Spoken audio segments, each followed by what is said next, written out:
would like to introduce you to our panelists who will engage in a no-bars discussion on AI. They have navigated through multiple technology changes over the years as founders and executives. Jagjit Chawla is a VP at Meta, and Vinod Muthukrishnan is VP and Chief Operating Officer at Cisco's Webex customer experience. These two have a long list of accomplishments, but I'll share a few, and the rest is best captured by LinkedIn. Jagjit is a product leader who has delivered successful products that have scaled to millions, in some cases billions of users. At Facebook, he leads the evolution into an AI-driven recommendations engine, and he turned Reels into a revenue driver. Earlier at Credit Karma, he launched CK Tax, which quickly grew into the top 3 tax products and led to an acquisition by Intuit. I met Jagjit many years ago at Google. There he put his stamp on Chromecast and Google Home. Now, Vinod began his career navigating ships in the Merchant Navy before founding CloudCherry. He redefined the customer success journey there. Cisco acquired CloudCherry, and after his golden handcuffs came off, he joined Uniphore as Chief Customer Officer. After 3 years, he got pulled back into Cisco. Vinod is a true captain. He mentors founders and supports startups generously, and he embodies the forward spirit of Silicon Valley. What unites Vinod and Jagjit is their shared passion for building teams, leveraging technology, and scaling businesses. And to get these two to share their passions, it is my pleasure to invite Sara Zare to moderate this panel. Sara is a product leader and has been passionate about tech and investing and hosted numerous events all over the Bay Area. Now, we pre-recorded this panel because we were uncertain about Vinod and Jagjit's travel schedule. But I found out recently that one of them will join the post-panel Q&A. So please get your questions off your chest and onto the chat. In your chat box, please select everyone from the drop-down menu. The default is host and panelist. So we will cherry pick questions based on context and popularity. So lean in and engage. Sara, off to you. Welcome, everyone. I'm excited to moderate this panel. Manu, thank you for the introduction. We are incredibly fortunate to have two leaders with a truly unique perspective on AI, innovation, and scale. So please welcome Jagjit Chawla, VP of Product at Meta, and Vinod Muthukrishnan, VP and CEO at Cisco. I hope I didn't butcher the names too much. Both have a stellar background in what we're about to discuss. So, Jagjit, I'll start with you. Beyond the current hype, what are the best use cases of AI agents? Or even what are the most underrated consumer problems that nobody is tackling? I think AI agents, of course, the name and the hype is real. However, there are a bunch of things that I would say agents and AI can do better than what humans can do today. I'll give you a few examples. And some of these are scale examples because I work on a scale product today. I run feed and reels for Facebook for context. To give you an example of what I would call, let's say, a simple thing called bug report agent. When you have a platform which has 2 billion daily users who use this thing for over an hour a day, you can imagine that those users generate tens of thousands of bug reports every day. It is humanly impossible for me to staff a team that will read through 10,000 plus bug reports every day and make sense of it. We have other day jobs to do. But an agent can scour through tens of thousands of bug reports coming in a day and give us the top 3 themes that we have to fix. The Facebook app releases twice a week. So in the next release, our SLA is in 24 hours, the bug reports from today will get fixed. And we continue to work through that. And over the last 6 months or so, we've reduced the reported bugs by users by about 50% and continue to improve that trajectory. There are a couple other examples I'll give you.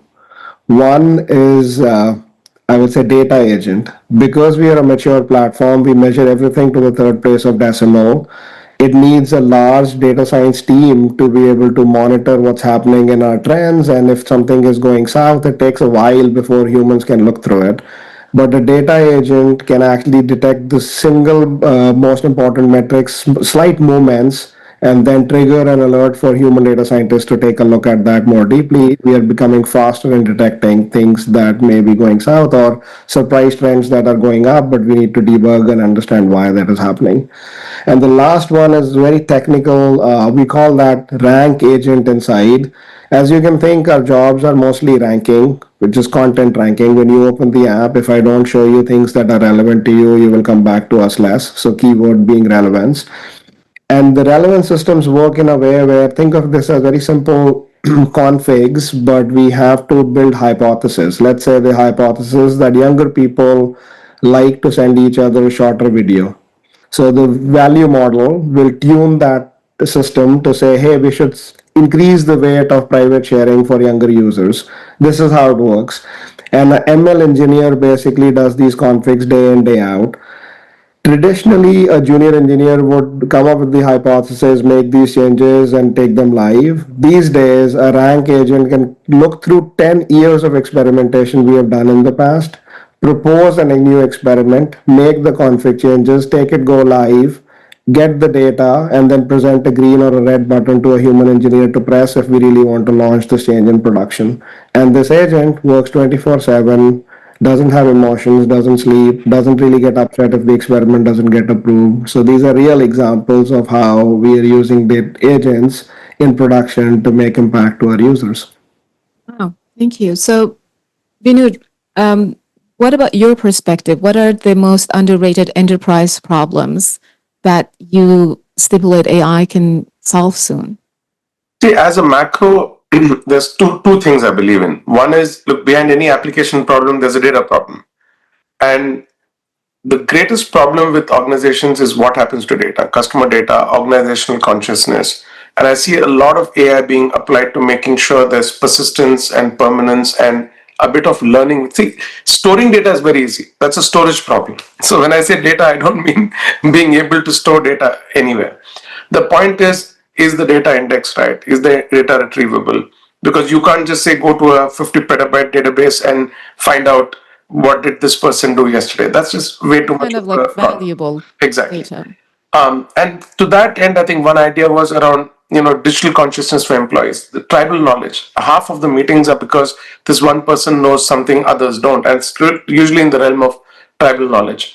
But the other thing that I want to draw a macro on what Jagjit said was, I honestly feel AI, the greatest proliferation of AI use case will come when you just have an innumerable number of agents running jobs, just doing things in the background, sorting out data, making sense of stuff, purging stuff that's not needed, compiling a report.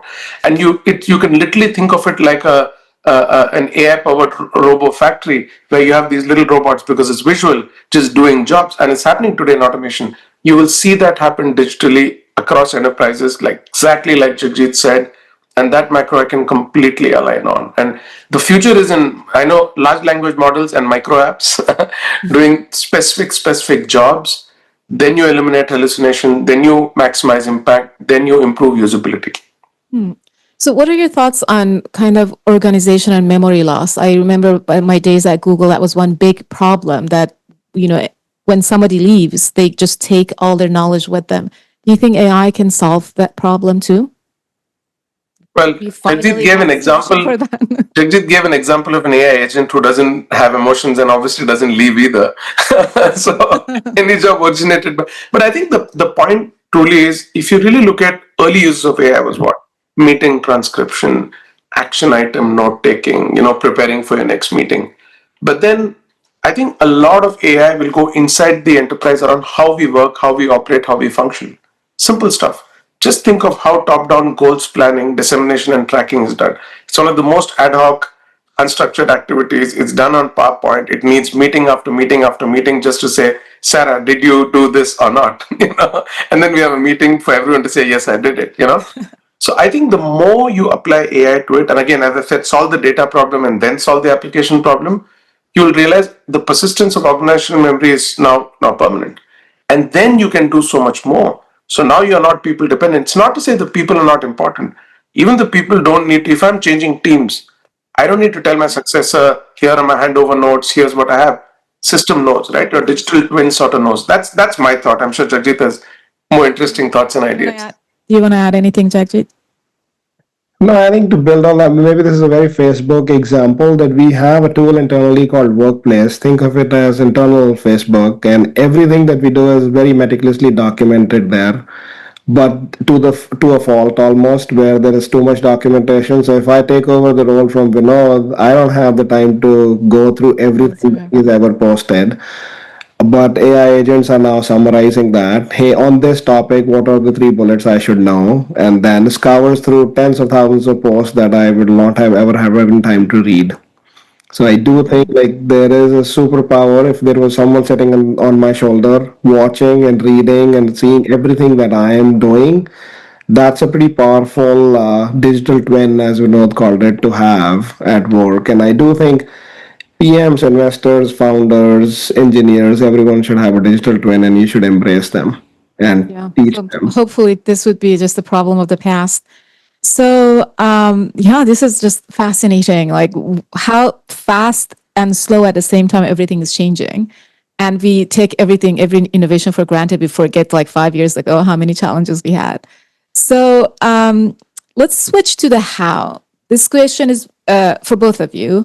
Considering you both have like very fruitful experience at enterprise corporation and also the startup world. So what are or maybe even what is one scrappy product practice that when you moved from a startup to an enterprise, you see that they don't use it, they're terrified to adopt it, but actually would really, really be helpful if they did? I'll make a somewhat of a recent observation.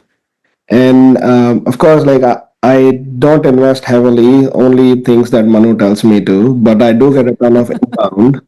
In some sense, my observation is until last year, most of the inbound was traditional. I call it traditional because it was a 15-page deck saying this is what we are sending to all our VC friends. Look at that pitch, and then you can make a decision. Do you get excited about that pitch or not? This year, specifically, that has shifted to one paragraph description of the problem we are trying to solve and a URL for a demo that is probably vibe coded by people who are not even technical but like are deeply passionate about the problem space. I think that is shifting the activation energy required to get off the ground from when you have an idea in your head to actually showing to someone on what this could actually mean when you look and play with that thing. So if I was to print a T-shirt, I would say demos over memos would be the T-shirt, and that's a seismic shift that I've seen. Memos. Okay, so I want one. And one other example I'll share for you from my time at Credit Karma, and I always wonder if someone will do it now. So my context is I built a tax filing software which competed with TurboTax at some point, and then we got acquired by Intuit.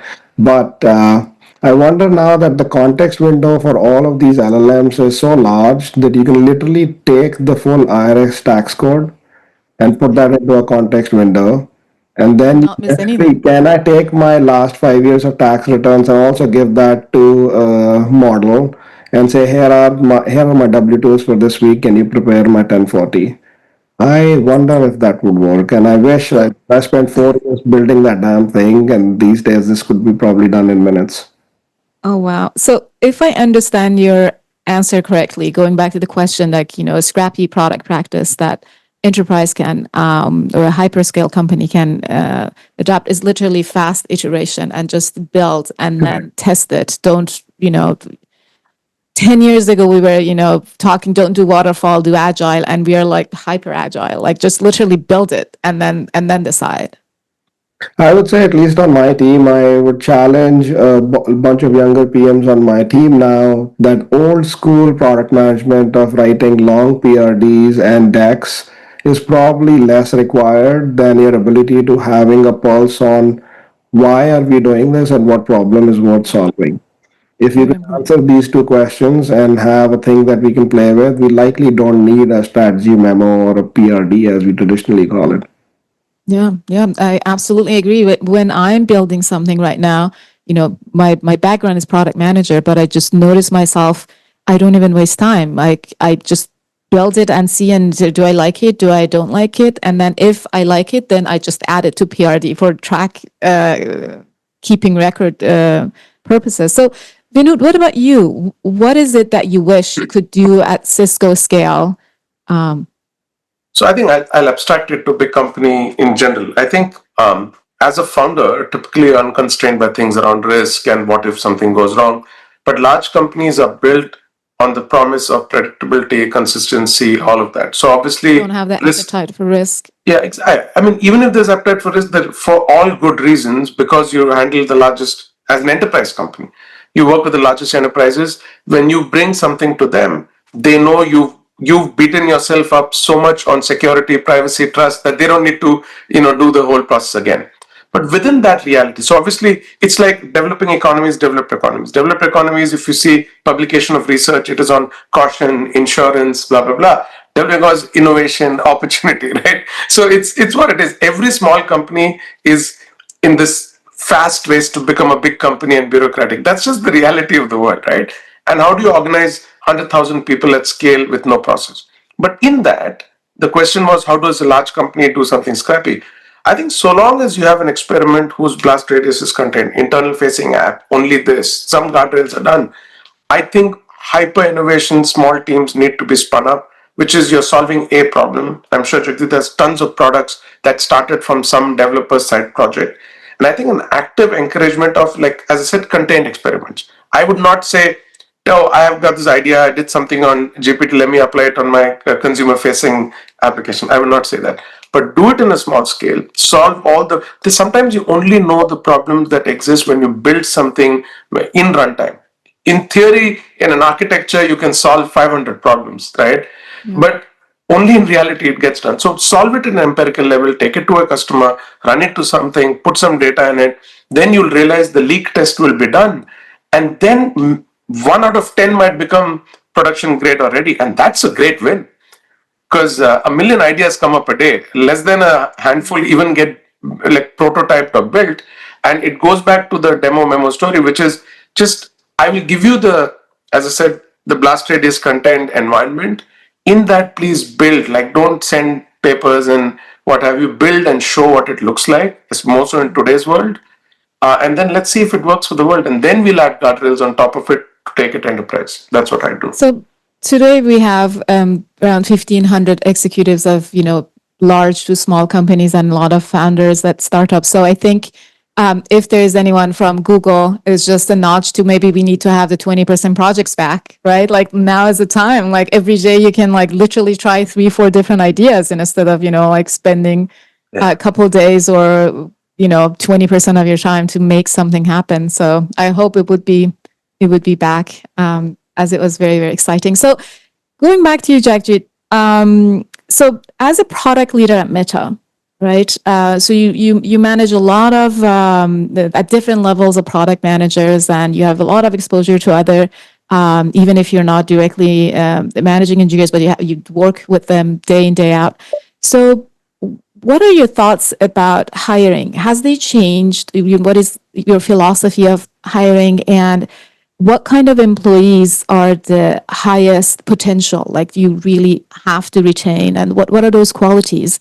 A good product manager of today, what background or skill sets need to have? Has anything changed? Yeah, I think is your question in the context of with AI superpower being available to everyone, is the skill set of a PM really evolving or changing? And how do I think about that when I hire people? That's how I hear the question. Yeah, you're right. Yeah, so I think like, of course, the AI superpower is available to everyone. So one like general thing I would say is that journalists are coming back, I would say, but journalists of a specific flavor.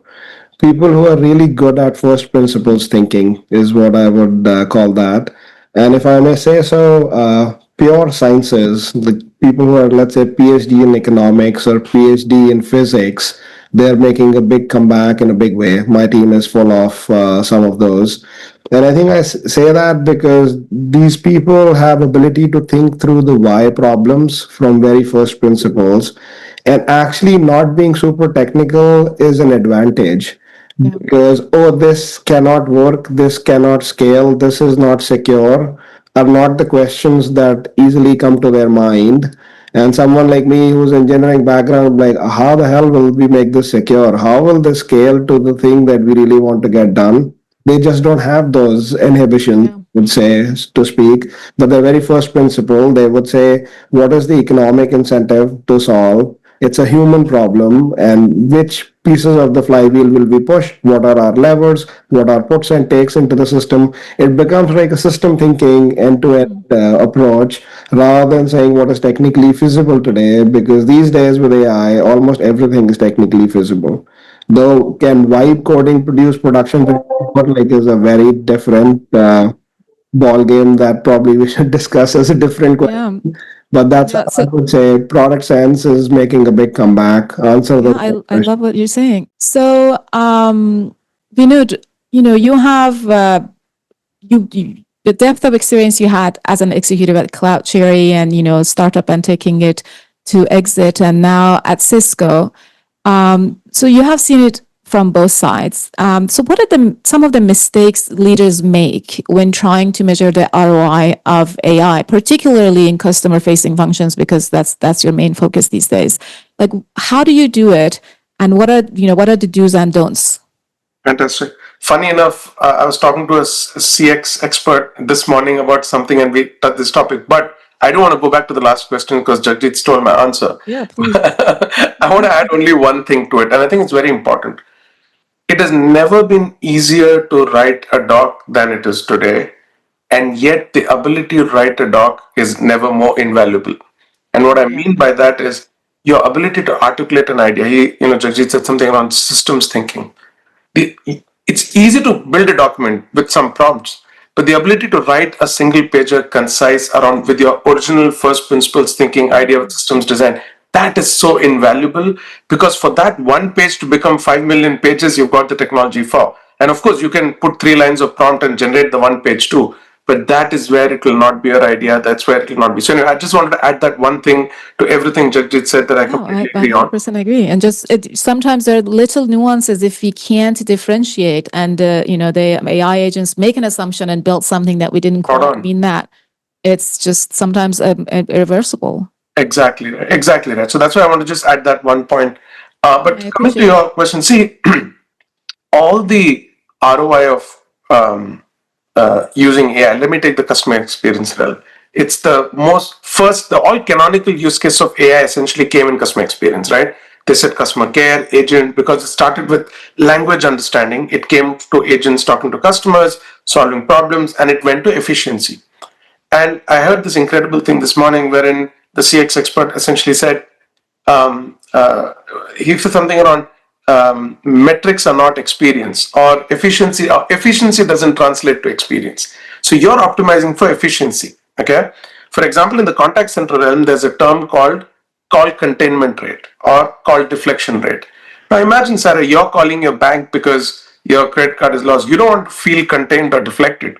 You want to feel that you were proactively served, right? So the point is, don't confuse your internal facing efficiency metrics with what the customer wants. If you give the customer what they want and you give it to them faster, better, cheaper, always on, yes, now it's a metric the customer cares about. So the ROI of customer experience, ROI of AI in any entity, we get so obsessed with the ROI that we forget why we start to solve the problem. There are certain problems we can solve today which always existed that AI is allowing us to do. For example, someone scanning and saying, I'm going to be able to detect cancer. Cancer existed before AI, right? The means to find patterns and solve it have existed now. You can't find AI and say, let me go find a disease that didn't exist and find 10 ways to solve it, right? So the first step, and this again we discussed funny enough just this morning, was if you want to find the right application for AI and right ROI, first take AI out of it. Go back to the problems that truly need to be solved, or the jobs that are annoying you or cost you in productivity, what have you.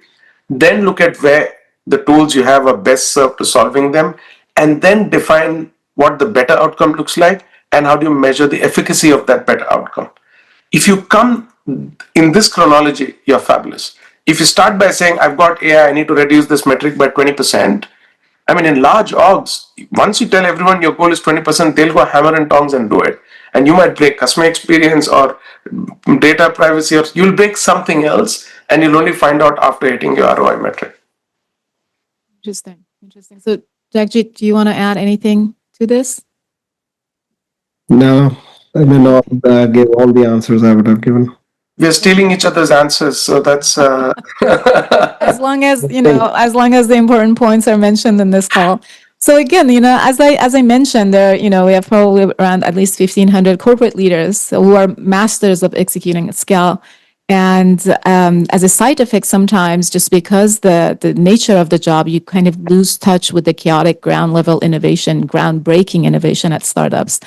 So talking to your corporate peers, what are they fundamentally missing by not getting involved with a startup? So I know a lot of executives who do, for example, investment, and they just literally see the money. I spoke to one of them, it's like, I have a 50K budget a year or 100K, whatever budget that I do invest because I want to be in touch with a startup and learn. And that's the best way for me to, like, for example, say up to date, what is happening?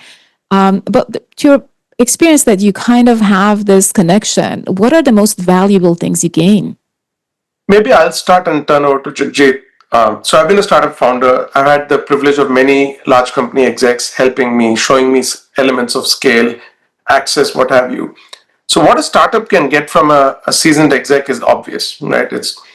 But I honestly think it's what the seasoned exec can get from the startups that is more valuable. Oftentimes we are so caught up in what we're solving for. We have a finger on the pulse. Of course, every technology known to humankind is available in some shape or form, but you're not working on them. Whereas founders pick a problem, a technology, a domain, and commit their entire life to it. And just having exposure to startups, having a startup investment portfolio, being involved in a fund, it is so valuable in trying to understand what the smartest people in the world are solving for. And I think what you learn as a big company exec from watching these founders operate is completely invaluable. So I would say if you don't have a startup portfolio, please do invest, please be involved, help, mentor, definitely pay it forward. Or, and I'll turn it to Jagjit, do what Jagjit does. Jagjit has a very simple, very precise investment philosophy. I will not steal your lines, and I'll turn it over to him to share this magical investment mantra. I have a sense I know what it is, but I want. Yeah, so listen, if for the 1,500, 2,000 people watching, whatever the number is, if you take nothing away from this, take Jagjit's investment philosophy. So Jagjit, over to you, no pressure. I have an investment agent that I know for over 20 years, and his name is Manu. So just like a shameless plug, Manu, we did it for you here. It's not an AI agent, it's a human agent. That's the only thing. We're trying to make an AI agent of him. But it has taken us to an amazing track record, right? Like, that's what I love about Inventus. They have a long track record. The people who are engaged, they have the top executive. Many of the LPs are from the startups they supported in the past. But before wrapping up, so Jagjit, do you have any other thought on this, like for executives, like why they should engage with a startup investment? Yeah, to give my personal example, I've recently decided to join the Mercatli board. It's an Inventus investment. And I am just fascinated by how the founders have taken a niche space and in a country like Colombia, which I knew nothing about, and built a platform on top of WhatsApp. It's a product within our portfolio, but I never thought deeply about how it has the right APIs, how does it enable businesses. I'm also learning a whole ton. And my parting note here might be one which might surprise you. Many of you in the room are executives and maybe even investors today, and you don't really know that you are future founders. I do think at some point I might be a future founder. And this is the best way that you could actually vicariously live the founder's life by helping and supporting someone who's already a founder. And maybe it inspires you to become a founder quickly. Very good advice. I mean, thank you both for this really engaging, exciting conversation. It was such a pleasure. I personally learned a lot, and I agree with both of you. I'm investing in startups and helping with Inventus Capital, and it's like I have the best time of my life. And to the audience who are watching this, actually, we are pre-recording this, so However, we are trying to be present right now, so we have time for a few questions, and we're going to hand back to Manu to manage that. So thank you very much to both of you and for everybody who listened to our conversation. Have a good day. Thanks. Sara, thank you for this. Appreciate it. Of course. Appreciate it all. Hi. Well, I'm going to be asking questions of Jagjit. And by the way, Jagjit and Vinod, thank you so much for coming on, and Sara for moderating it.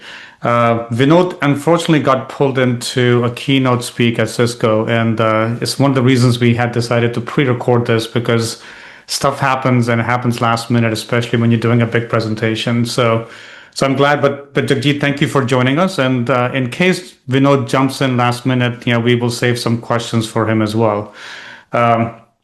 But Shikin, can you put us on the screen and maybe bring on Vikram to ask the first question? And if you have more questions, please start asking in chat and I'll pick the right ones. So Vikram, can you come online and we can ask the question directly of Jagjit?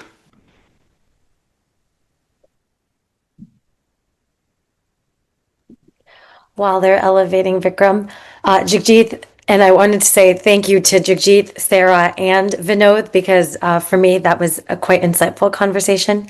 I see Vikram's here. We'll let you take it over with your questions, Vikram. Hey there, greetings. What a wonderful presentation. Thank you, everyone. So I'm a psychotherapist and a computer scientist, and I deal with the impact on users of AI quite a lot. And so my question was generally for everyone about how can we sort of balance the needs of corporate revenue driving AI versus meeting user needs and actually considering the impact on users ethically in terms of sort of the balance between what, for example, with social networking, people want to connect socially. How is that balanced, and how can we think about the efficacy of AI relative to, for that purpose, relative to the purpose of, for example, retaining attention and driving ad revenue? Yeah, that's a great question. Actually, I would first of all admit that, of course, our PR is not the best, but let me give you a few examples of how we always would say that the user comes first. So I think like before I actually answer your question regarding how we deploy AI, let me remind you that all our projects are free. Right? So you don't pay anything to use Facebook, Instagram, WhatsApp, Messenger, any of these products, right? So in the end, if you come to us and our products and we don't show you things that are relevant to you, the keyword for our business is relevance, then you will come back to us less. You will come back to us less means you will scroll less, you will have less ad slots, and then over time, we will have nothing left to run. If we don't do things that keep you interested in the platform and keep you relevant or show you stuff that is relevant to your interests, right? So, but like if you look at our business, we have actually evolved quite a bit. We used to be what is traditionally called friends and family social network. You used to open Facebook and see updates from all your friends and family.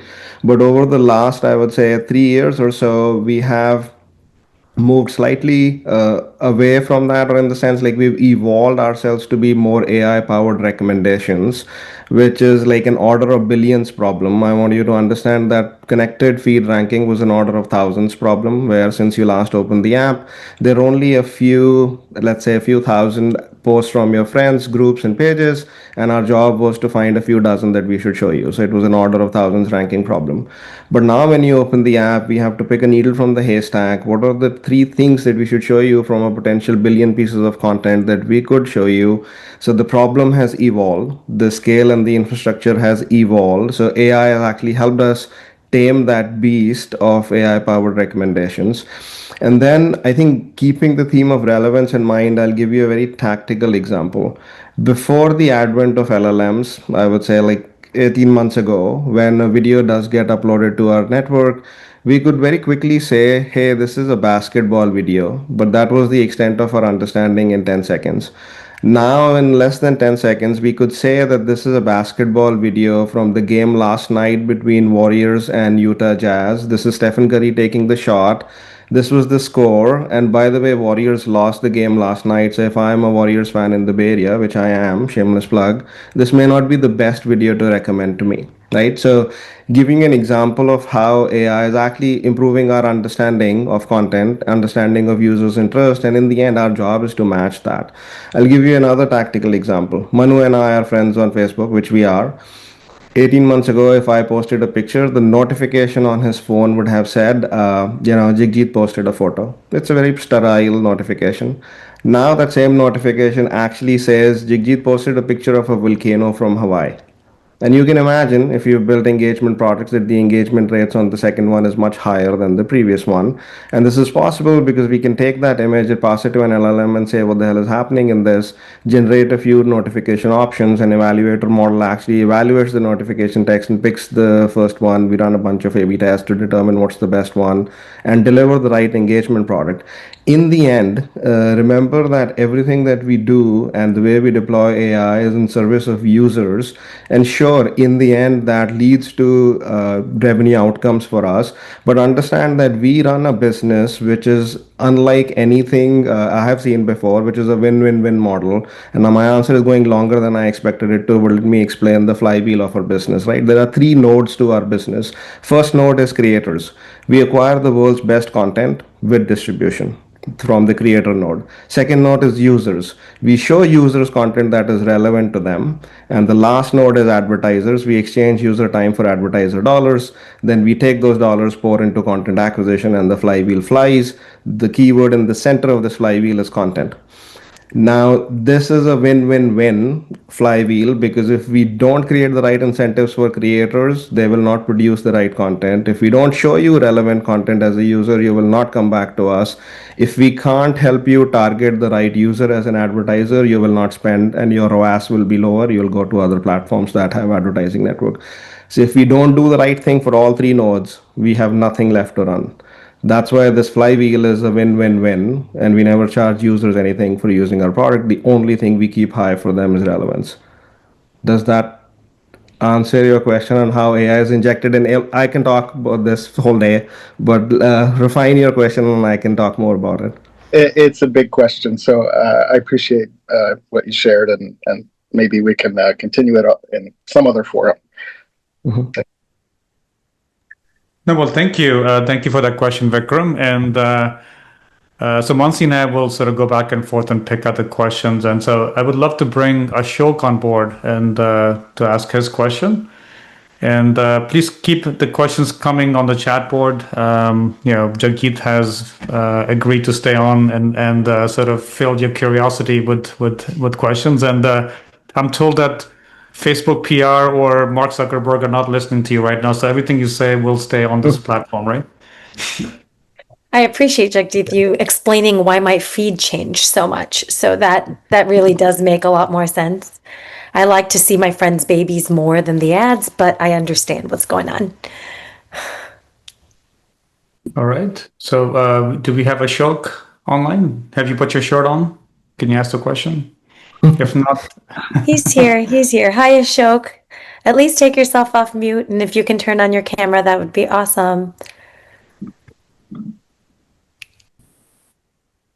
you hear me? Yes, we can. Okay. My question was, the enterprises are advised to identify the right use cases for AI design and implementation. Now, is there a good tool, process, or method for enterprises to determine whether the data availability and readiness, both internal and external, are there for them to embark on their prioritized use cases? Yeah, data is a interesting question. I think there are two parts to this question in my mind. One, what data is available to you, both internal and external? And then the second in my mind is what model capabilities do you have available to you, both internal and external? And then there is a cross section of this The models that you use may not have access to all the data that you have going internally for that matter. And there might be different infrastructure, architectural choice you might have to make that data cleaner, accessible, and so on and so forth. So those are like technical aspects. I'll let you think through this. Your question was what tools are available. I don't know of a tool because we don't really use any external tools. We have a bunch of internal stuff that we have deployed internally. But the way I think about all of this in terms of model capabilities and deployment, I divide those things into two different categories. The first category is what are the type of things or use cases that, and this could be product use cases, this could be processes that you run today that actually are running in your infrastructure or internally in your team today, but you could actually make them more efficient or more, I would say, faster by deploying AI. So that would be one category. And then the second category of things are things that are not possible today and you don't do them today, but AI is going to unlock a bunch of these things and deploy them. So I think I mentioned a few examples in the talk earlier. The first one would be I'll give you an example of both. The first one is today, if you are a ML engineer on the feed team or the Reels team for that matter, one of the things that you do is what we call value model tuning. We come up with a hypothesis, we change the value model and run A/B tests to figure out what's possible. The example would be, let's say your hypothesis that younger people like to privately share videos with each other. This is true, by the way, we have validated that. But when this was not a thing 18 months ago and we were trying to validate it, so an engineer would basically say, I'm going to go to the value model and I'm going to determine if a user is a younger adult. Our definition for that is 18 to 24, and we're going to boost the term of private sharing by certain points and then make a config change. When you do the config change, a 1% test is run, data comes back, a dashboard will be provided with all the metrics that we care about, and then eventually the engineer on call will decide whether this is a good change or not, and that will get pushed to production, which means 100% of users will eventually get that. This is the process that we used to follow today. But now in production, there is what is called a rank agent, and there are thousands of instances of these. These guys or these agents can look through. Facebook is a 20-year-old product. You should remember that. And for 20 years, we've done experimentation. This agent can look through tens of thousands of experiments we have run in the past, in the last 20 years, and come up with a hypothesis that we potentially haven't tested yet. Because you're limited by the ability of the engineer to come up with the hypothesis of what could potentially work that we haven't tested before. So not only does the agent come up with the new hypothesis, it actually deploys the change in production, runs the A/B test, come up with the dashboard, analyze the metrics, and gives us a red or a green button to press as a human engineer to say this change looks good, let's make it live in production. So this is an example of a thing that is already existing as a process in our development process, but AI agents have now taken over and they are tireless. They work 24/7. They don't have any emotions. They work tirelessly to figure out what's the right thing to do, and it has created impact on our users and our business. So to your question was methodology and process. I would like to look at existing stuff that you do that will benefit from AI and try to move in that direction. The second example I'll give you of things that we couldn't potentially do because they're not scalable at human level.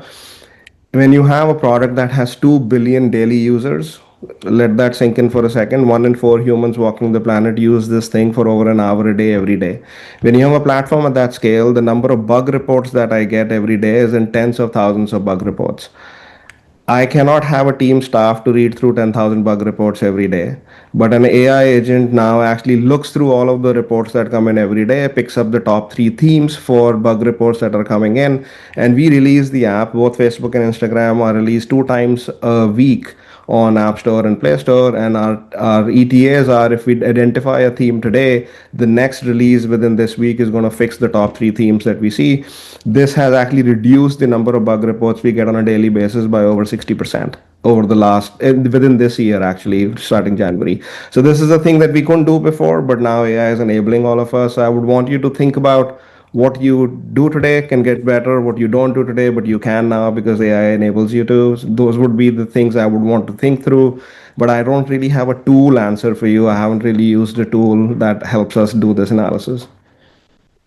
Does that answer your question, Ashok? Yeah, it does. It gives a perspective of how to look at two scenarios, existing processes, and how to automate them, and looking at absolutely new problems to solve. Thank you. So thank you, Ashok. I know we're at the hour where we actually scheduled the event, but Jagjit, I know you've agreed to stay on for a few more minutes and address questions. But I figured, since I'm hosting this, I might as well get to ask a question myself as well. So I've known you for almost 19, 20 years now, right? And I sort of know the answer, but I would love to sort of hear from you how you sort of grew as a leader, from the days when I met you at Google through your journey, but especially in the last year or 2 years, as AI is changing the work and how we actually work and play. How are you sort of changing yourself or growing as a person so you can manage the teams and be able to sort of lead them to the next 3 to 5 years? Yeah, that's a great question.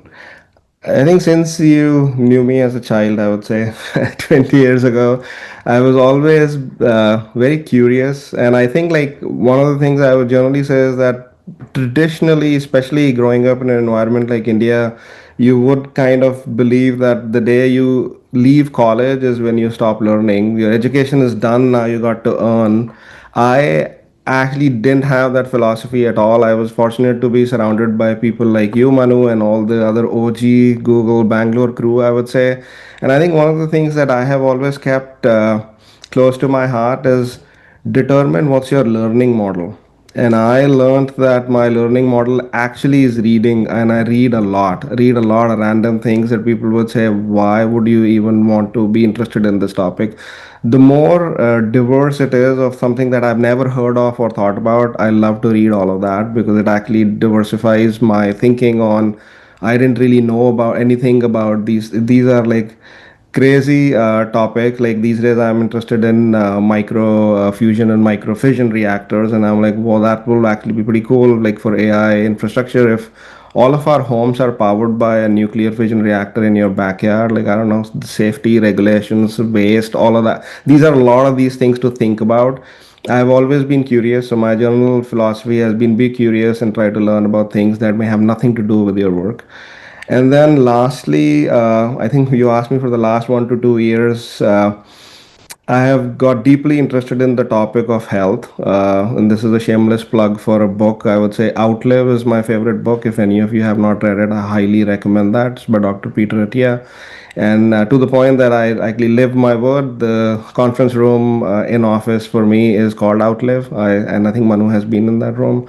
But in my mind, live I think like this whole like sleep is overrated, all of that stuff. I would say the best medicine you have is sleep. I now, like, whatever hell is happening in the world, I sleep more than 8 hours a day, and that I think has been the biggest change for me personally and professionally, which might seem like very basic, like what the hell, like sleep more to be more successful, but that's the simplest thing you could do. I totally believe that, and I'm happy to debate anyone who feels otherwise. Jagjit, I love it. One, you described yourself as an LLM, basically sucking up all the books in the world so that you have all this knowledge. So I love that, and I agree with you on outlive and sleep. That has definitely been two things that I've found also as I think about later life. I wanted to elevate Ram next because I know he had some questions for Jagjit.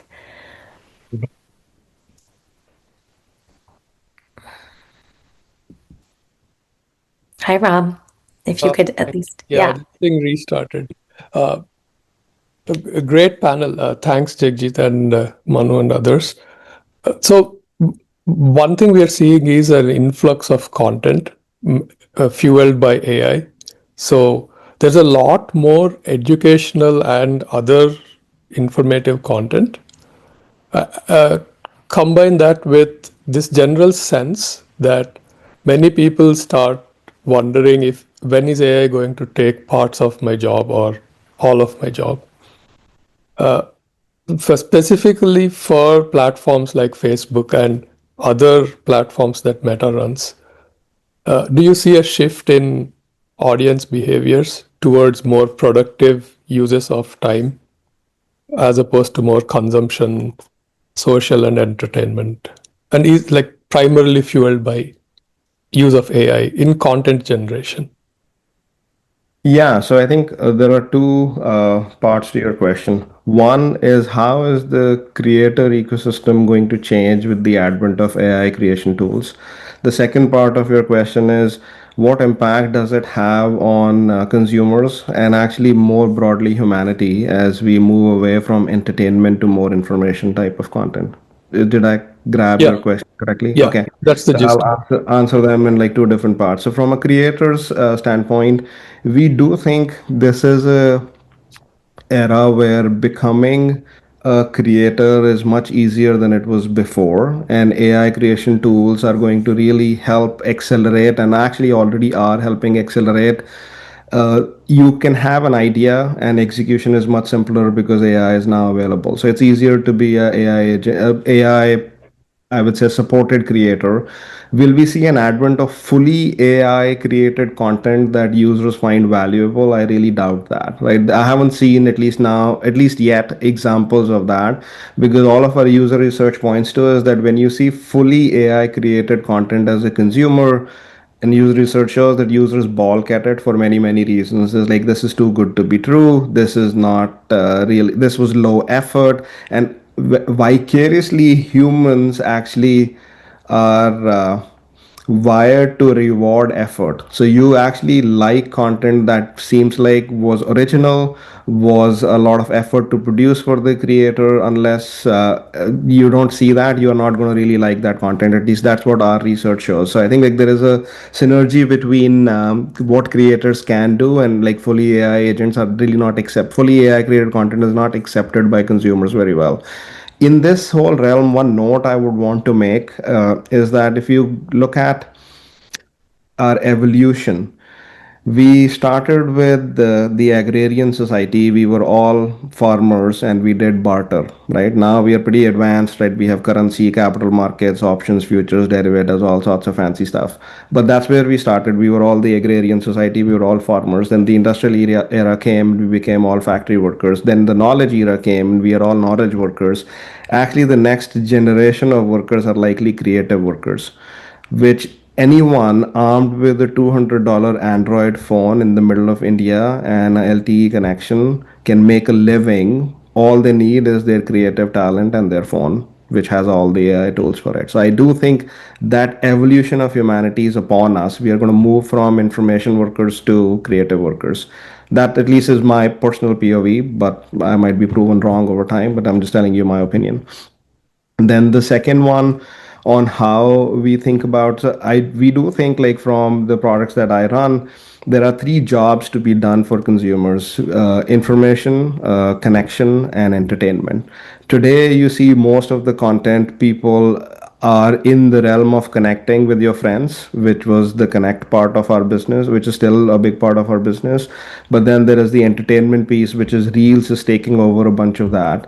The next evolution here is for us to lean a lot more into informative type of content. And like to your notion of like, well, will this be more useful for humanity? You actually see competitors like TikTok. If you use TikTok in the US, they have a sub tab on their product called STEM, and it's actually the first sub tab that they have. Of course, they had a bunch of policy reasons to do it, where regulators, at least in the US, were claiming that it's wasting a lot of time for younger people. So they launched the STEM tab, and it's a lot more science oriented and information oriented. So there are different motivations to do it.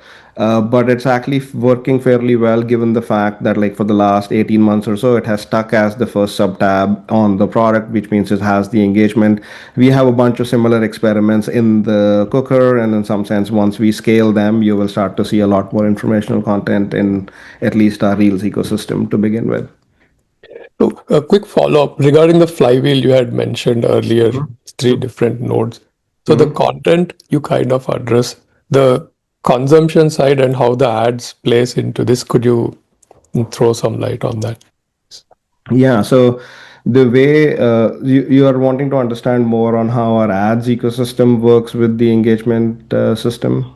Yeah, now that there's a whole AI assistant and AI boost to the creator node, it's going to impact the other two nodes also, Correct. right? So it actually, yeah, it does help the other two nodes as well, right? So for example, from a superior consumption experience standpoint, talking about the consumer node, let's say I go to Norway and I post a picture of the Aurora Borealis from there. And you are my friend, you see that on feed. Your question is like, what is the best time to visit Norway to go see that? Actually, this is a real use case. I saw that in my feed and I'm like, I wonder what is the best time to go to Norway.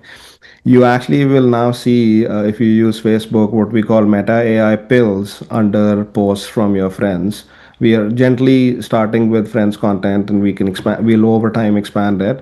But the idea is that we will auto generate questions that we call that queryless search, where we would actually propose a pivot for you and you will click on that and then you can chat with an AI agent to learn more about the thing that you're seeing.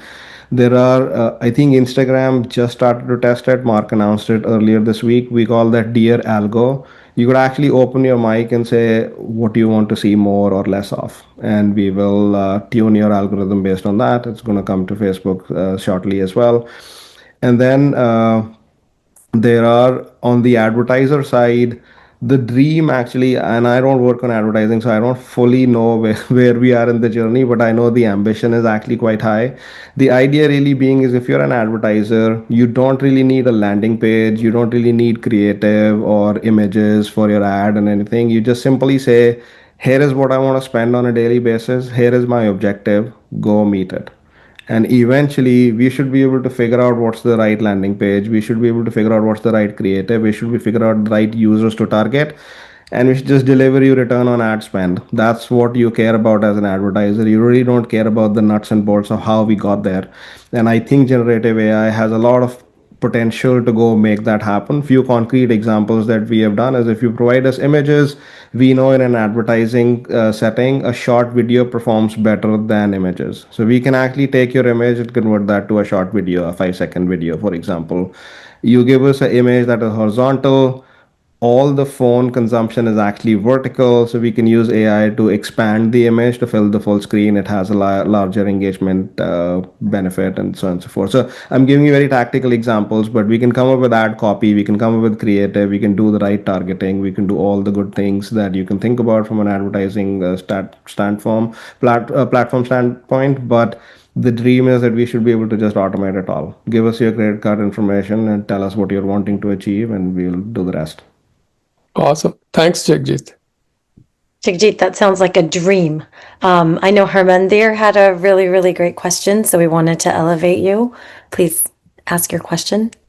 Sure. Thank you, and apologies, I am not on video. So Jagjit, great to hear different perspectives of how Meta and Facebook are currently working towards all the three nodes in the flywheel. My question was specifically to the content and the moderation of it. And given our current scenarios geopolitically and otherwise, how is the deployment of AI helping with the moderation in order to ensure that your different segments get the right content for consumption, and it is of a certain standard of hygiene which you set for each of those segments?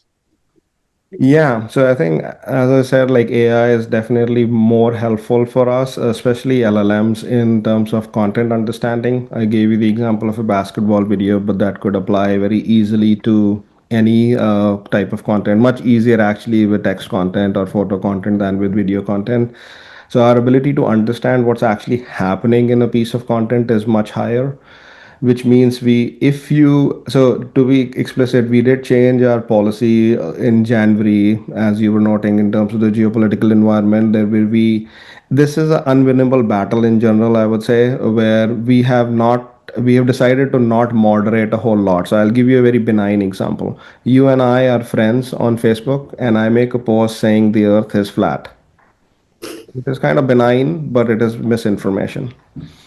Previously, what we would classify that as misinformation, and we won't really delete it. It's not policy violating, but it's misinformation, classified as misinformation. So you may not actually see it in your feed because we'd apply what we call demotion for misinformation. since January, we have agreed, given all the drama in the country, that this is probably not our place to moderate. So if you have chosen to connect with me as a friend on Facebook and I make a post, then we should just let it be. And you might actually see that in your feed. And then you can decide whether you want to unfriend me or unfollow me or do whatever you need to do if you're too offended by that piece of content. But for connected content, which is what we call friends content, connected means you've chosen to follow or connect with me, we will actually not apply moderation. To be explicit, if you do post, let's say, sexually suggestive content that is policy violating, we will still moderate that, even if it's connected. But we have relaxed our guidelines for what we would say we typically would moderate. So, to your question, we are now moderating less than we were before. And then when we do moderate, AI models are making our precision much higher. Then when we do take action, we feel more confident on the actions we are taking. Does that answer your question? Broadly, yes, Jagjit. Just a small follow-up. So the human element on the content moderation, have you seen, the amount of agentic AI leapfrog a lot more, and the human element come down, or is it the same ratio? So I would say a majority of it is actually now automated. And for the remainder of it, it's actually making the human's job much easier, right? So the human doesn't really need to look at everything. The agent will make a decision.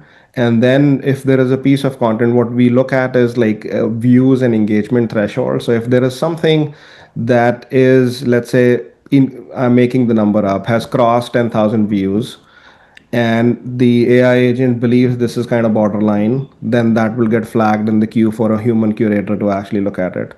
Previously, we didn't have this ability. There are billions of posts on a daily basis, and humans can't really look at everything. So our thresholds for which what we would look at were much higher. So something has to get like 10 million views before a human will ever get a chance to look at it. Now, because most of the automated reviews can catch at a very high precision most of these things, the ability for a human to actually do a more accurate job is higher. Thank you, Jagjit, and thank you, Harmandir, for those awesome questions. Thank you. They were very insightful.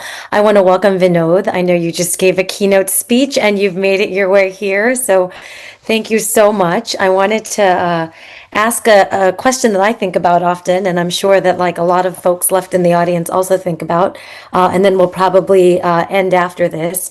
But what would you tell a new freshman that's just joined college this year, or what is it that you're teaching your kids to prepare for this next revolution that we see coming? You know, Jagjit, you compared this to like the revolutions before.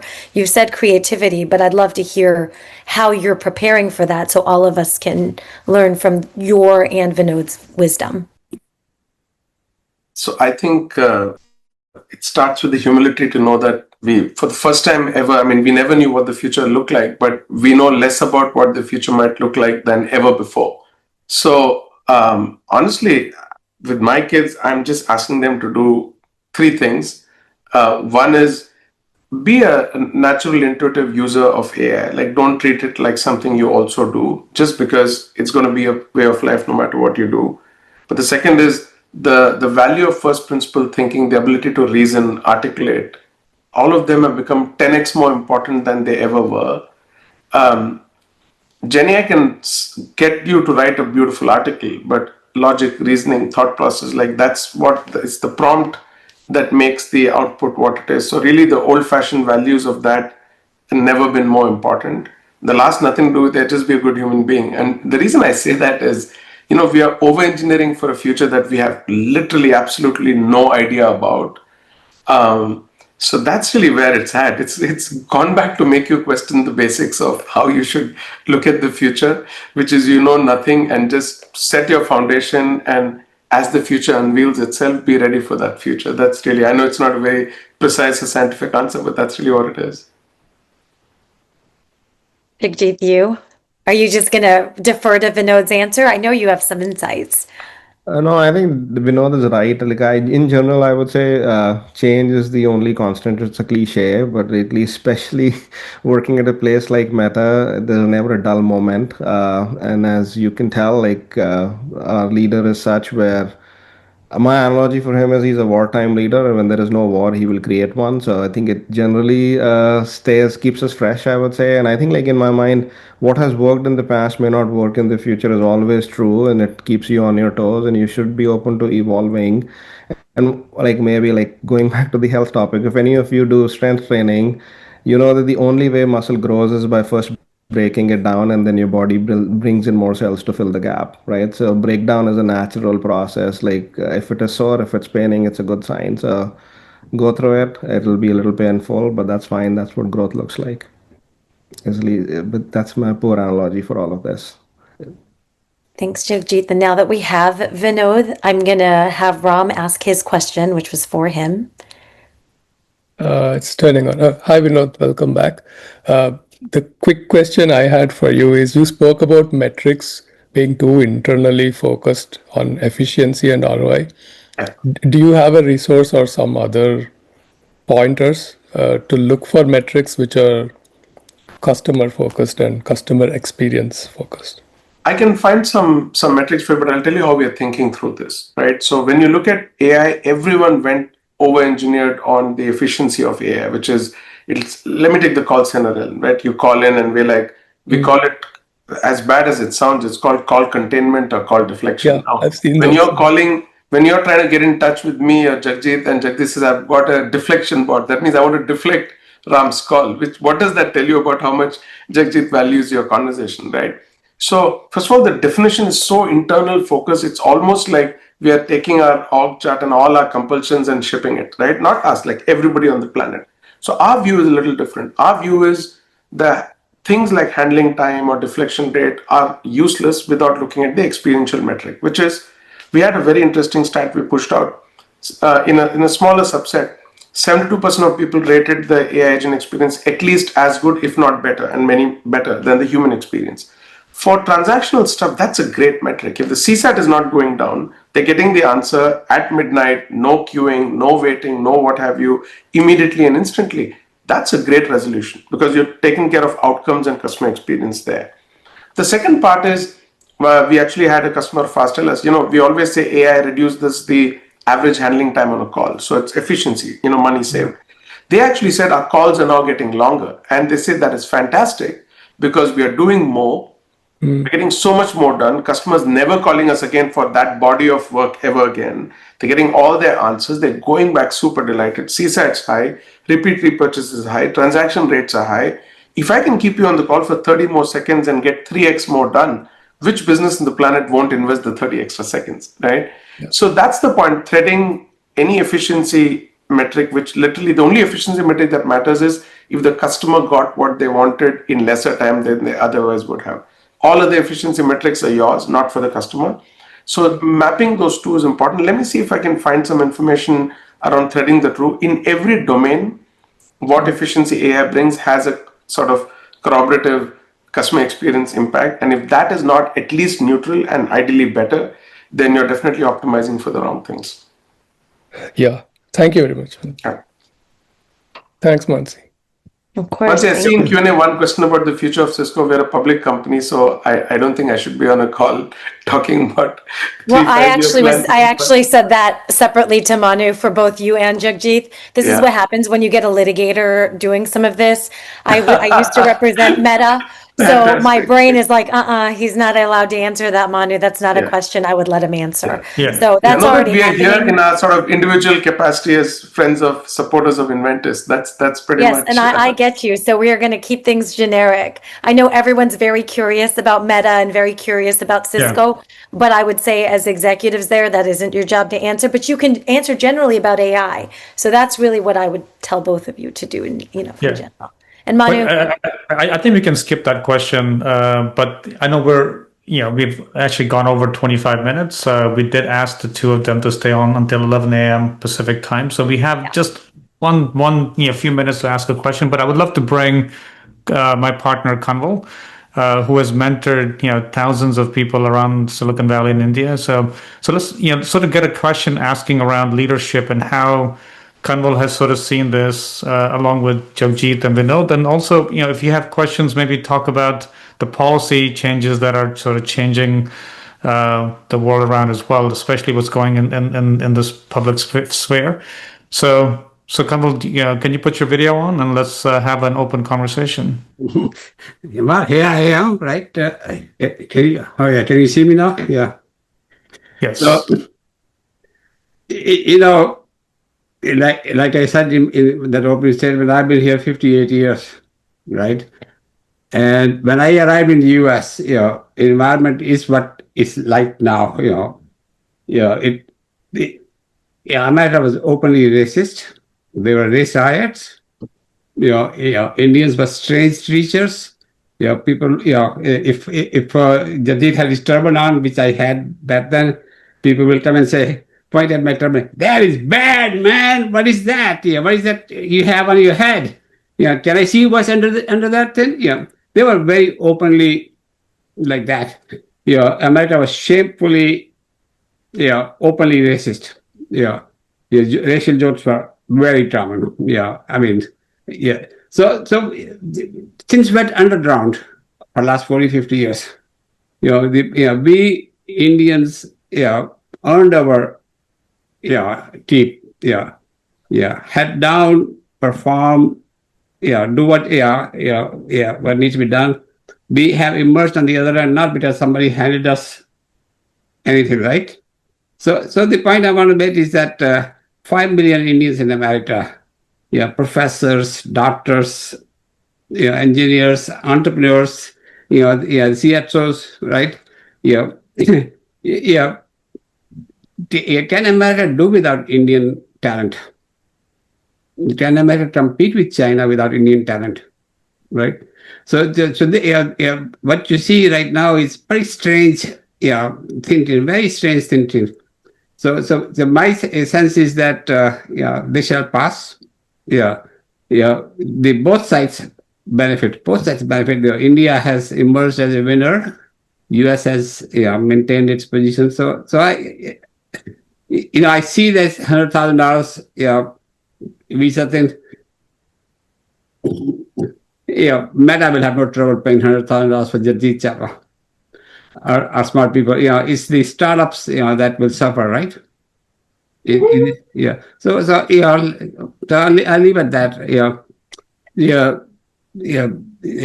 We live in a strange world, but this is the world I came to America in 60s. I will say, I'm going to chime in here and say, Kanwal, because of folks like you, I think we have a lot of hope for how we will be able to, as a group now, steer sort of the Indian diaspora, the South Asian diaspora in a direction that is more positive, and hopefully for our children and for ourselves, not have to deal with some of what you had to deal with. And I think many of us on this call. But by the way, I do want to tell you, I gave you the dark side of the story, but there was the positive side of the story. We were very welcome. Very first Thanksgiving, I got here in September. I was invited to somebody's home and had a nice turkey, and that family became my host family for several years. So there was this other side also. America has this dual personality, right? America has slavery and life, liberty, and pursuit of happiness. I think everybody, I think all nations kind of have both, right? Yeah. So I think we have to look for those better angels in these moments. And I think for us, you're sort of that mentor for many of us. We've watched your life trajectory, and I think it gives all of us a lot of hope. And so I would say for Jagjit and Vinod, kind of a rapid fire last question, who is the mentor that sort of got you to where you are that you kind of credit? Like that big thank you, which I know for tons of people it's Kanwal Rekhi, but for you two, who is it? And then we'll probably be able to close. I have a call in 30 seconds I need to hop to, so I'll probably steal the march on Jagjit a bit. To be honest, a mentor, there are many. There are entrepreneurs that I really looked up to, like Girish at Freshworks, who really is sort of a father figure to many Indian founders. But honestly, you realize when you reflect upon your journey, which was only half done, the number of people who touch your life and accelerate your life in 100 different ways is far too many to count. If you do the sum total, it's an insane number of people who in a conversation, an incident, in a meeting, help you. And if you don't have gratitude for just how many people have powered your mildly successful career, then you're not a good human being. So I think it's just too many to count, and hopefully I'll write a blog and name all of them at some point in time. I do need to rush. I'm truly sorry. There's a customer meeting I need to go to. So thank you so much for the opportunity. And Kanwal, Thank you, it's such an inspiration. Truly a privilege to walk in the path that I think Mansi said you've paved for all of us. So thank you for that. Thank you, Vinod. Yeah, so I'll go quickly given we are at 11. So similar note, like it takes a village to raise a child. Like I would still consider myself a child in this journey, and there is a lot of mentors, coaches, managers, I would say, who have guided me through the thing. If I was to name one, and many of you might know him, is Nikhil Singho. He now is like a full-time coach. He runs the community called The Skip, which I am a part of. I think he is like the quintessential, I would say, father figure, mentor, manager. He's also managed me in like over 10 years in my time in my career. So I do think I've created a lot of this thinking to him and the coaching to him. But like there is, of course, always lots of the best coaches I've had are people who are PhDs in psychology. They're both 80 plus years old, and they are like my therapists in some sense. Like still talk to them, and I think they're not technical at all. They're not techies, and they don't know anything about the work that I do, but they still are like the best coaches I've had. So I'm happy to share their website if anyone isn't interested. Thank you. Thanks, You're Jagjit. welcome. That's really awesome. I love how both of you talked about the community, and I think from what I've learned about Inventus is they're building and continue to build the community around this startup ecosystem. So we're just grateful that everyone here is a part of this community and continues to want to be a part of this community. Oh, there you are. Hitesh, why don't you ask your questions? I think you had two. So I'm going to let you go ahead and ask. One question for, can you guys hear me? Can you hear me well? We can. Okay. So the question I have is, I fully agree with both of you in terms of the skills that are needed to excel, with generative AI, in terms of first principle thinking, systems thinking, and kind of a builder mindset. How do you see the space of education and training, especially for younger folks, evolving? Because that's one of the challenge that we see with generative AI. That's kind of, in some ways, substituting for, beginner professionals. Yeah, I can go first, Vinod. First of all, belated Happy Diwali. As you can tell from my attire, I just finished a Diwali dinner and didn't have time. I thought you were just one-upping me. I came up and I'm like, this is not cool, man. I would have dressed up if I knew. This is that Because I week. stole your lines. Rolling Diwali dinners every day this week. So, well, don't want to apologize. This looks great. I think it looks great. But anyways. Yeah, and everyone in Asia, it's the morning time for them. So you're just getting them excited for the evening. Yeah, it's evening. It's 9 p.m., 9:10 for us here. Yeah, so I think your observation is absolutely correct that we'll have to educate and train people on this new tool that is now available. Of any of us who were in the workplace when we made the shift from desktop to mobile development, you would remember I was at Google that time. I think Manu was there at that time too. iPhone and Android became a thing, and mobile development became a thing. We ran what we called boot camp for tens of thousands of engineers to learn how to do mobile development, Android and iOS. And this era is upon us. We'll have to retool. People who are in the workforce today will learn how to do AI native development. And the younger kids who are still in college or haven't entered the workforce, you don't have to worry about them. They're way too smart to learn that already. And they will start with that as their baseline. So I won't worry about them. I would worry about people like me who are already in the workforce, too old, already transitioned from desktop to mobile. Oh my God, now this AI thing. I'm just kidding. But I do think like at some point all of us need to get trained, and it's absolutely on point observation that we have to train people. And I think like one thing I'll say, like, look, and maybe this is internal to my company in some sense. Back in the day in 2004, when Mark founded Facebook in his dorm room, he took his computer and in his dorm room and built that thing on a lamp stack and made it live. Whereas the big behemoths of that time, no shade or any companies on that of that time, were the dinosaurs who were still working on the old guard, I would say. And he took all the open source software, slapped it together, and launched this thing. And this is now happening every day with AI first companies where they are not waiting to build really large teams or worry about what is the most scalable stack. These guys put things together very quickly with AI and with open source stack and see if they can compete in the market. So it's changing, and it's time for people like us, like with the Metas and Googles of the world, to not become the dinosaurs and move fast and learn. And I think the race is on. Absolutely. Thanks, The only thing I'll add is, look, someone said we should we worry about AI taking our jobs? We should first be worried about another human who better uses AI who will take our job or our business, right? Exactly right. The AI assisted human is a bigger threat. Exactly. Or an asset, depending on what that person is doing to use. Exactly. Well, I would say the calculator did not obsolete the mathematician, so give some credit to humans. Absolutely. I have a second quick question from Manu, and Manu, this is for you as an investor. One of the key challenge we see with AI agentic based ventures is the defensibility of it. You're able to build up the momentum quickly, but then you always are living under the threat if somebody can copy and duplicate and kind of replace you. How are you evaluating that aspect for the venture, and how are you guiding the founders to kind of build that defensibility as a business? I mean, No, good question. And I'll sort of take a page from Jagjit's book as well, right? Nothing's changed, right? Companies still have problems that need to be solved. You have founders that are coming with innovative ways to solve that problem, right? And now at the end of the day, enterprises are not looking at whether I'm doing agentic or I'm using old technology or new. They want to get the problem solved, right?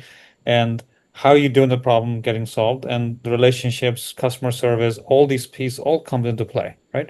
There's lots of open sources that were around in the last generation as well, right? Red Hat came around and used the same open source and sort of said, I will give you the customer success and the quality underneath it, so that you can depend on the outcomes of the open source. It's not just the open source, not just the agentic stuff.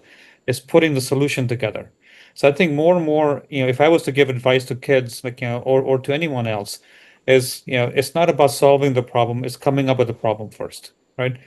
Figuring out what needs to be solved is actually more important than what gets to be solved, right? And I think that's good founders will continue to do this, right? Hundreds of us, thousands of us, actually, I would say millions of us use taxis, right? We were all frustrated in San Francisco, New York, finding a taxi, right? One person sort of saw this and sort of, hey, I can actually, the fact that the mobile phone is here, the smartphone's in the hand, I can actually put something together that can actually allow me to take all these cars that are unused, right, half the time, and I can turn them into Uber or Lyft.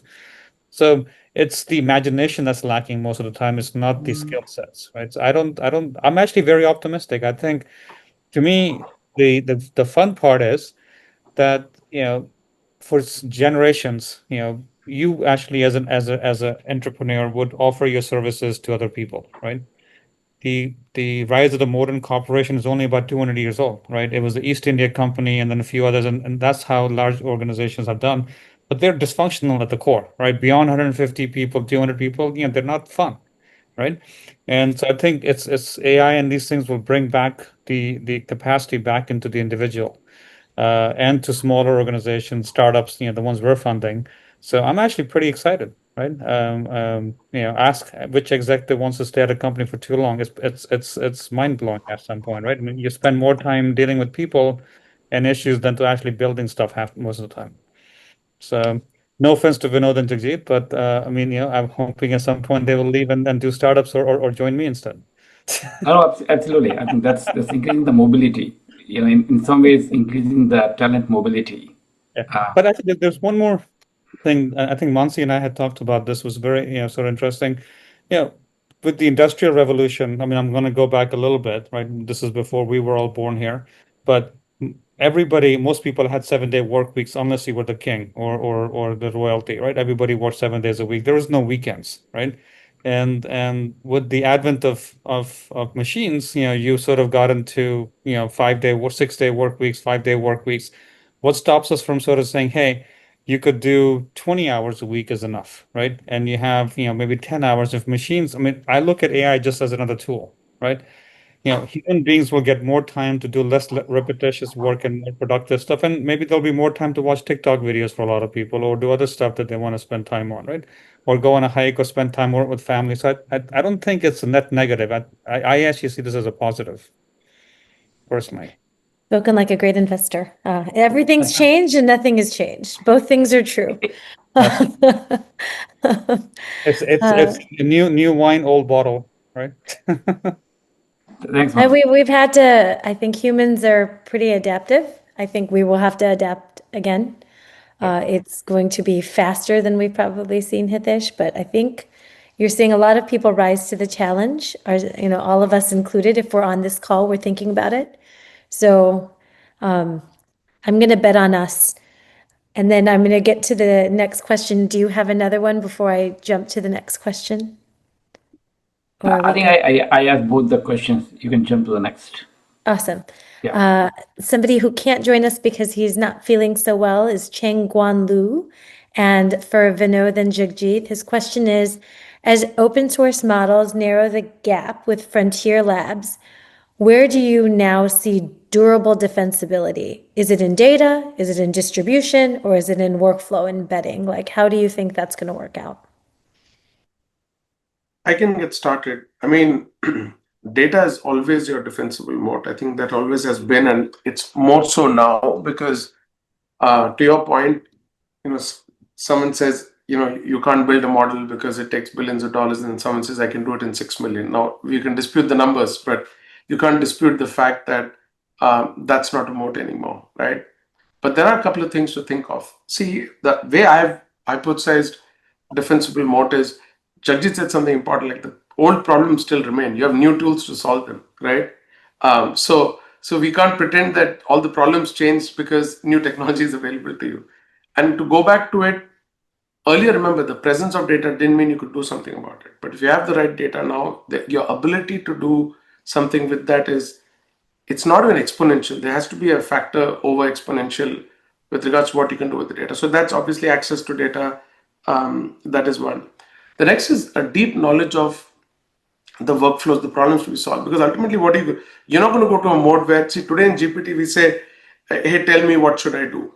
That works very nice for a retail use case. You're not going to, in enterprise, you're not going to say, hey, tell me what I need to do.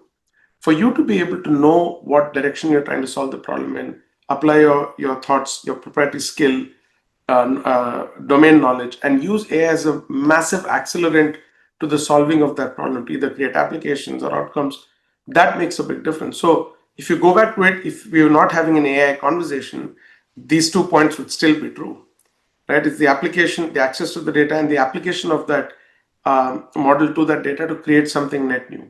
So you'll realize that specialization in the age of generalization is going to be very, very valuable. Everything that works in GPT for you on your free $20 or $200 license does not work in the enterprise. Enterprises can't just say, here's my LLM, I'm just going to ask it random questions and then let it do what it needs to do. The amount of training, tweaking that needs to be done to make a model relevant, accurate enough, enterprise grade to solve one problem is insane. So you'll realize that domain specialization, knowledge of the domain, knowledge of workflows, knowledge of a direction that you want to go in, a first principles thought process to how you might want to solve the problem. If you have those, suddenly you got the greatest ally ever did. If you thought that I'm going to use the model and then become as smart as a nuclear physicist because I can ask all the questions, you probably will have a bit of a problem, right? And I think Jagjit kind of alluded to this in different ways, right? But the answer to this question quite literally is the same answer that existed before the age of AI. But Jagjit, I'm not sure if you have anything else to say about that.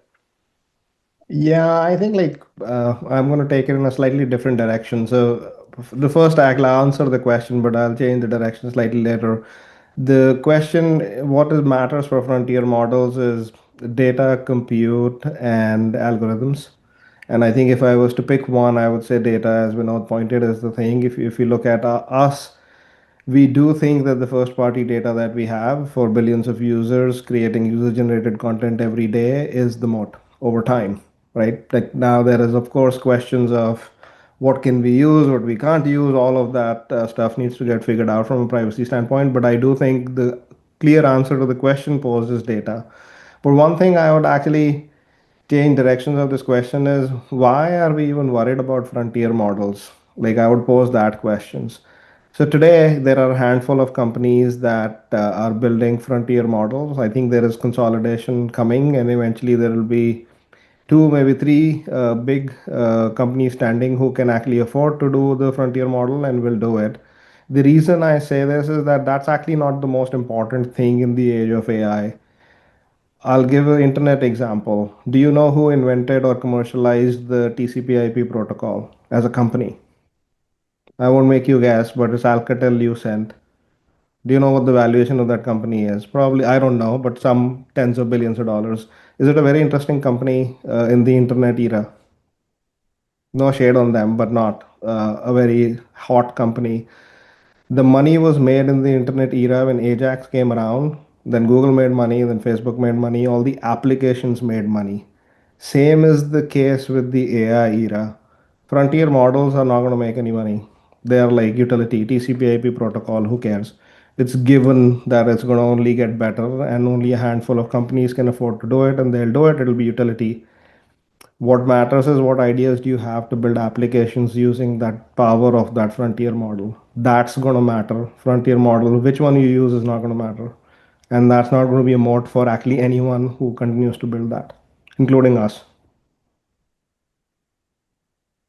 So Jagjit, to follow up just a little bit, are you suggesting maybe small language models like built?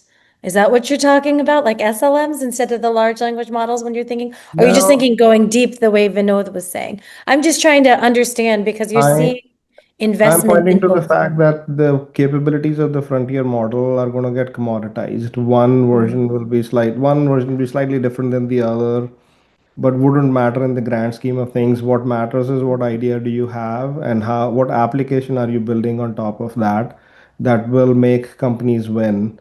And the question was like, for the frontier models, what matters? I don't think anyone in this room is building frontier models or should be building frontier models, if I can correct myself. But it's your endeavor if you really want to do that.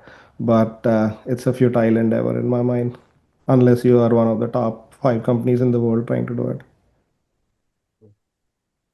Okay. I'm going to ask you Chingguan Lu's second question. He has 3 of them. So we will see if, he's done some good questions. So how are you distinguishing between adoption driven by novelty and adoption driven by embedded utility? What signals tell you that the product has crossed the chasm? So while Jagdish thinks about it, if you remember, I think Facebook is the one who evangelized this great concept, which was,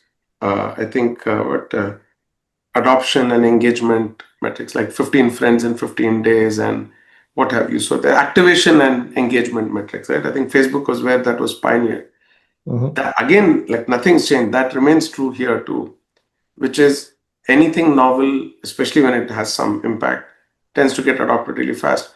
Every business will need to define what is its activation metric. Activation is you came in, you did something, put your credit card, something. And what's an engagement metric, which is have you generated enough meaningful output out of it? And is that something that will continue to sustain itself or not? So everyone needs to find what is uploading your first picture. I think that was the activation metric at Facebook, and 15 friends in 15 days, I think was the like, okay, yes, once you've met 15 friends in 15 days, you're on your own, at least for a reasonable amount of time. I know I don't need to worry about you going off the platform. So you have to find the same equivalent in today's world, and it's going to be different. I think Jagjit said this, you're going to make, like, what application are you going to do with that frontier model, whatever is the difference. So for your domain, what is the activation, what's your engagement metric? Those will determine that. And the funny part is you will only be able to define them well if you knew your domain really well. So Facebook's 15 and 15 came from a deep understanding of the fact that once you have enough of your tribe in, and you've got your first vanity share or a like or something, something comes back, you're suddenly off to the races yourself. So again, it comes back to how well you know your domain and what metrics you track. Otherwise, you'll be looking at some blog from some other industry and saying, oh, if that happens, my product is off to the races. That may not be the case. So. Yeah, I think the old principles still stand, right? You're building products that need to succeed in the market, then I wouldn't care about novelty, so to speak. But there is a different era in AI applications where your valuation could go up or down based on the innovation credit that you get. So in that particular case, if you are an early stage startup trying to do something really cool, so for example, OpenAI's playbook here is actually quite clear. Lots of narrative, lots of marketing, maybe not that much usage. So if you remember the Ghibli photo craze, yep, lasted for a week. Lots of usage, lots of narrative. But what happened after the novelty effect veered off? It was a cool use case, but it did give them an innovation credit. So if you are an AI company and that matters to your investors and your board that you are actually showing innovation to be happening, then yeah, novelty effect makes sense. It helps, but in the longer term, depth of engagement and retention are like the most the playbook that we have for 20 years hasn't gone away. That still matters. Network effects is what matters. To Vinod's point of 15 friends in 15 days is because once you have 15 friends, your feed will not be empty. We will have enough to show you. That's the activation we need. When you put a profile picture up, people like that profile picture. You get comments, you get motivated to do more mimicry, what we call posting, and so on and so forth. So figure out what is that network effect for your own product and go beyond novelty is what I would say. But novelty gets you the innovation credit if that's what you're looking for. I'm going to ask Shikin, I will ask Cheng's last question towards the end, but I'm going to ask Lalitesh that we bring Lalitesh up because I think he has both a question and sort of some thoughts in this discussion. Lalitesh, if you can put your camera on and unmute, we'd love to have you. Hey, Awesome. Lalit. Great to see you after 20 years, something like that. Oh, that's even better. Hi, Jagjit. Long How time. are you? You've been. Okay. So you know him for 20 years, but the question is for me. So I guess you've had your conversations already. So let's No, Jagjit and I, when we start debating, it goes into hours. So I'll reserve that for me when we meet next time. We'll have to go get everybody popcorn. But So Vinod, I had I do fully agree with the point of view that you had that the deep domain context matters when you're creating platforms to serve users. But the contrarian thought I had is, I'm a little bit biased given my background, is what if you harness the community and had the platform, built such a way that the platform evolves based on how the community interacts with it, so that over time the platform retains its relevance by constantly evolving to meet the community's needs. Because the community is in many ways is always expressing its need. Probably what is missing is the ability to synthesize that into credible, viable features with some curation, and they go live. But I wanted to get your views because you might have been doing some things like this in your own world. It's a fabulous question. But funny enough, it comes back to synthesizing deep domain knowledge using collective power of the community. You know what I'm saying? So it's interesting. I do agree. Look, Jagjit said, I'm going to use my billion whatever users. So I come in and I'm like, hang on a second, I don't have a billion users. What am I going to do? Right? And a lot of companies, I suspect, earlier the freemium model in SaaS was give something free to come in, and then I will command a premium for what you would pay for. And oftentimes in freemium products, you kept free, and then you saw where the value was, and for the next level of customers, that went into the paid or a limited free period, right? And that's how you move people up the chain. For companies where I know you said domain knowledge, but it's all the data problem too. For companies where the constraint is, geez, I know what I want to do or not, or I want to evolve, or I want to learn new things, but I don't have access to data. they'll have to start thinking through what do I give to the community wherein I foster participation, interaction, Yes. engagement, thought sharing, right? Why do you think you have a GPT free version? So there's a reason you have all that money. If you remember, Sam said, please stop saying thank you to the model because it's costing us millions of dollars, you know? So don't say thank you, just ask your question, get the answer. So I honestly feel in the age of AI, as I've thought through, if I built a product, I would 100% put community at the heart of it, where enough engagement, interaction happens without any threshold to entry, because that is how you will learn. And the interesting part is, nobody believed people will use AI, treat AI like a human. Because when you called an IVR, you treated it like what it was, right? A really bad piece of Yeah. technology. But suddenly people are saying thank you, hello, saying good morning, if you don't mind. And like, geez, I wish you were that nice to the humans in your life, you know? So I honestly feel in the age of AI, especially on Yeah. consumer products, human behavior is evolving at a very, very dramatic pace. And what is domain knowledge for something frontier that you're doing, not to be confused with model, may evolve, and that domain knowledge may not exist. For example, what domain knowledge is there for human interaction with AI and how humans take relationship advice from AI? There is no domain. This happened in the last 12 months, 18 months. People have gone nuts. I personally know people who've made relationship and life and friendship decisions basis that. So there is no domain knowledge. You know what I'm saying? You learn. But the way you learn is when you have access to this data. So the unasked question that I'd love to answer is, for where your barrier to entry is either too frontier and I don't know how this is going to shape up, and or data is my problem, but I don't have Meta's data, is to actually find a way to do something utility. They say, come for the utility, stay for the network or whatever. There's an adoption one. Find a way to get enough grassroots adoption, engagement, interaction, and that interaction will spur data or insight or what have you, or will tune your model, which will give you a product that has something unique to it. I'm sure, like, Meta, even the name is not the same today from where it started, but I'm sure what Jagjit's team knows today is not what they knew many, many years ago. You learn from creating enough critical mass of data. So I know you say it's a contrarian, but Lalitesh, it's a great question. I think it's the question of our time, and I expect everyone will try to use what you're just saying to generate insights to build better products. Thank you. If I can, there's second question I had. We've been through network effects. Mostly corporations uses Metcalfe's law to build and scale their products.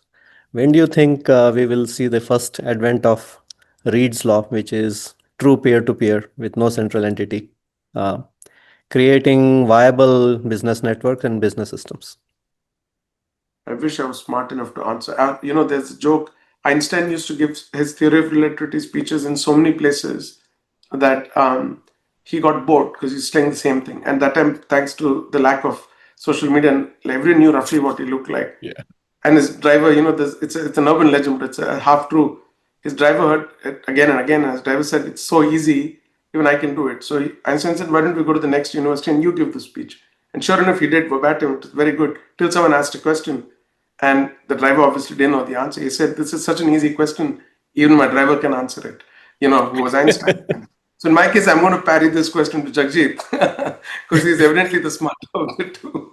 I'm Because happy to truth be be a told, if I could driver, answer but that question, yeah. Jagjit, what do you think? I'm happy to be a driver, but I wish I knew the answer. But I do think, yeah, the peer-to-peer network. I mean, crypto was the first try we made. Blockchain is still the technology that can actually make that happen.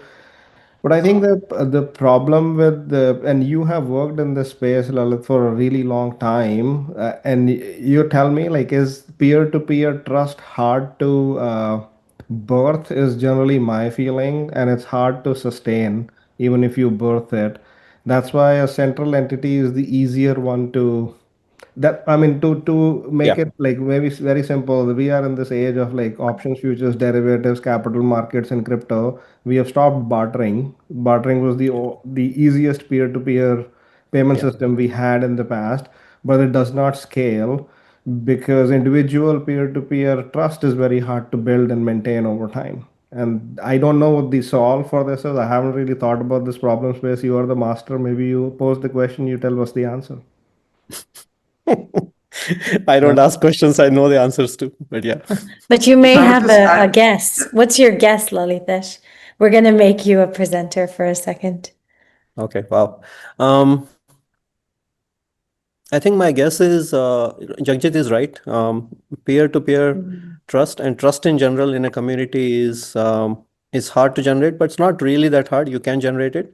It's harder to sustain, and I think what you need to sustain it are I think there is the holy trinity of it has to be visual. It has to be backed by a system. Like Vinod said initially, it has to be a predictable, governable system. It can't be just loose, right? So even though there is community and is peer-to-peer, without governance and I think without system, it will not. But if you actually create that where the governance itself is managed by the community in some stable way where you take out the high frequency, I think it is viable, but time will tell. Yeah, I think it's a tough question to answer. If I may We have this. Sorry, Mansi, finish your thought. Oh no, go ahead. No, finish your thought. I'll go. Well, I said we have the debate in my house when we talk about blockchain all the time.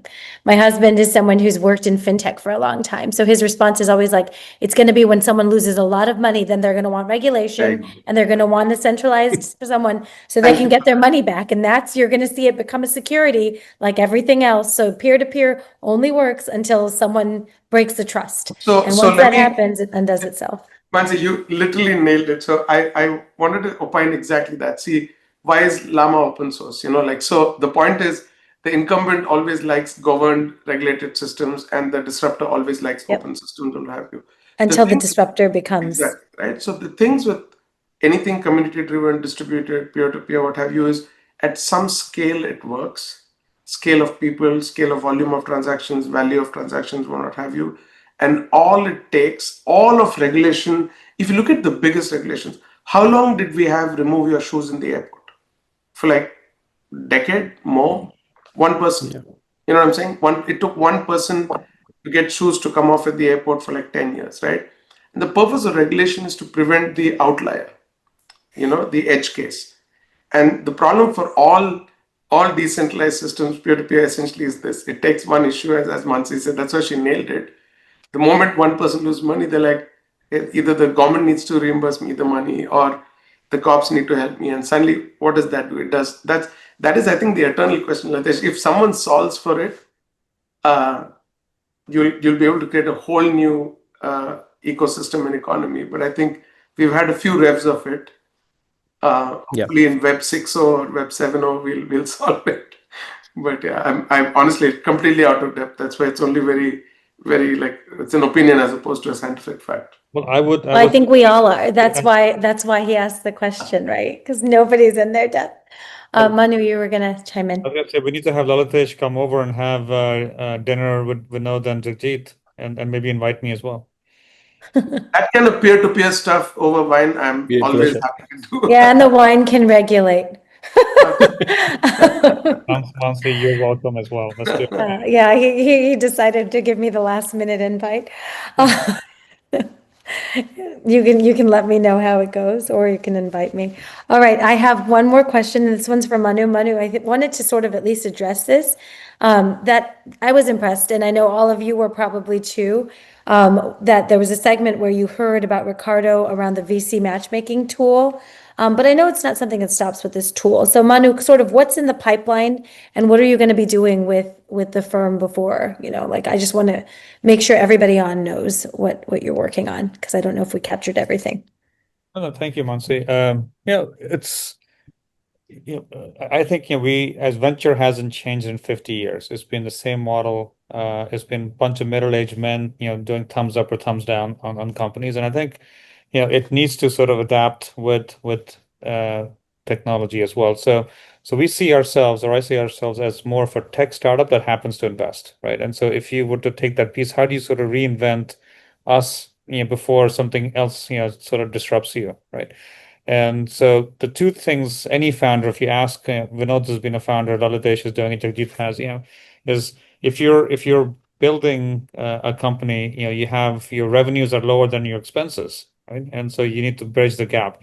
And so you need your VCs or your ecosystem to help you to bridge the gap, either with new financings or future financings, or else also to customer introductions, right? If I can bridge the gap with either one of them, obviously the customer revenue is far better than venture money, right? You don't want more money and more dilution over time.